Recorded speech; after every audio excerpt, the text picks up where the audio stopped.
Cebu pala ako nakaraang araw dahil may importanteng nilakad ang person. Nasa taxi ako ngayon para papuntang Pier Ono.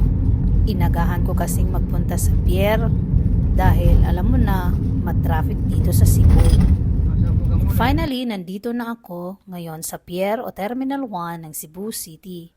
Dahil dito na ako sasakay papuntang Surigao.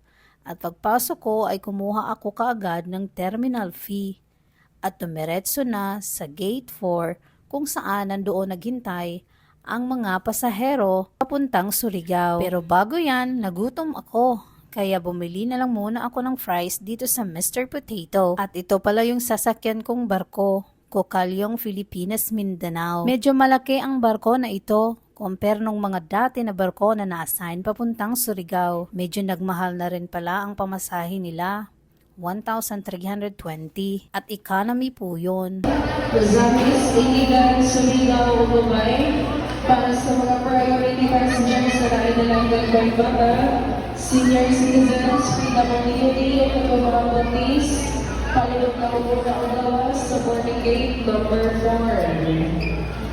At ayun na nga, nag-call na para sasakay na kami ng shuttle papunta doon sa barko na sasakyan namin. At ito yung ganap, nakapila kami. At dito sa pinipilahan namin, may kumanta. Ito yung shuttle bus na sasakyan ng mga pasahero para maghatid sa bawat barko na sasakyan nila. Paakyat na ako nito sa barko at careful ako baka mahulog yung cellphone ko. Diyos ko, wag naman. Ito naman ang iba pang mga naka-standby na barko na papunta din sa ibang lugar. At itong na-zoom ko na may cross sign, ito yung tulay na nagdugtong sa Cordova. Correct me if I'm wrong. Mataas po ang tulay na ito. At dito, nag-antay ang mga tripulante kung meron pang sasakay. Dahil 7 p.m. ay lalarga na ang barko. Itong isang hagdan nga ay itinaas na dahil malapit nang maglarga. Marami talagang duduong na mga barko dito na sa Cebu. Katulad nito, itong barkong ito ay tugo. Parang duduong ito doon sa Pier 4. Ganito kalawak ang pier ng Cebu.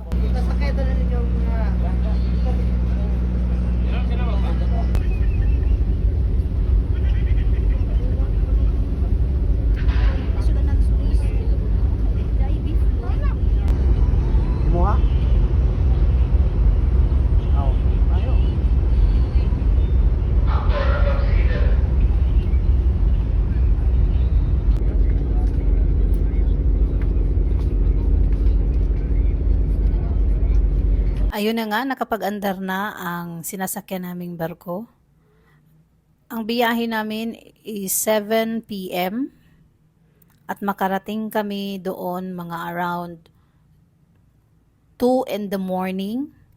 Bali, bibiyahe po kami, maglalawig kami ng almost 8 hours sa karagatan.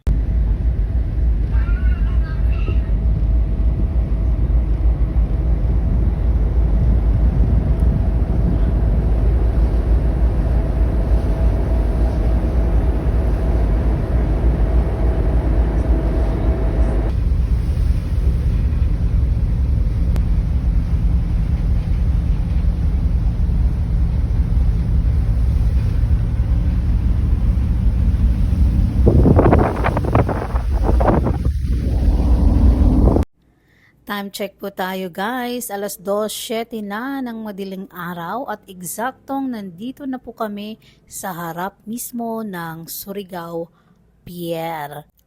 At ang iba ay nakapag-prepared na, nakatayo na para pag okay na ang hagdanan ay diretsong bababa na sila. Pero yung iba ay nakatulog pa dahil yung ibang mga pasahero uuwi pa ng Tandag, Surigao del Sur at meron ding Butuan. So, aantayin nila na mag alas 5 bago sila bababa ng barko para sure na meron talaga silang masasakyan dito na mismo sa harap ng pier.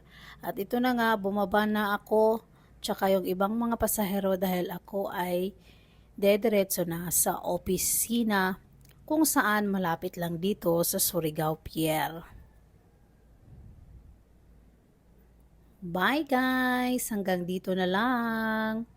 Thank you for watching. Yan ang aming building guys. At dito na ako mismo sa aming building. Welcome to our station.